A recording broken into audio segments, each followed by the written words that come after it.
Dhaka metropolitan police আপনি জানেন এখন 50টি থানা তাদের আন্ডারে। এটা একটা বিশাল কর্মযজ্ঞ। তাদের এই কাজটাকে কীভাবে আরও সহজতর করা যায় সেই জন্য আজকে ডিসকাশন হয়েছে, কোনো ডিসিশন হয়নি যে কীভাবে ডিএমপিকে ঢাকা উত্তর, ঢাকা দক্ষিণ বা অন্যান্য মানে একটা বা দুইটা পার্টে কিভাবে এটাকে আলাদা করা যায়। করলে যেটা হবে যে এখানে কাজের গতি বাড়বে, আইন শৃঙ্খলা পরিস্থিতি আরও ভালোভাবে নিয়ন্ত্রণ করা যাবে। আর চিফ অ্যাডভাইজার আজকের মিটিংয়ে আবার এই নির্বাচনের কথা বলেছেন এবং নির্বাচনের আগে উনি অস্ত্র উদ্ধারের উপর জোর দিয়েছেন।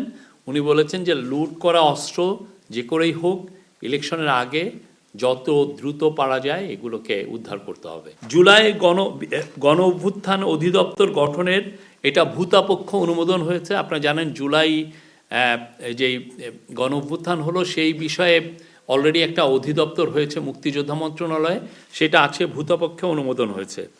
আর জননিরাপত্তা বিভাগ ও সুরক্ষা বিভাগ দুটিকে একত্রীকরণের মাধ্যমে স্বরাষ্ট্র মন্ত্রণালয়ের পুনর্গঠনের বিষয়টিও ভূতপক্ষ অনুমোদন হয়েছে।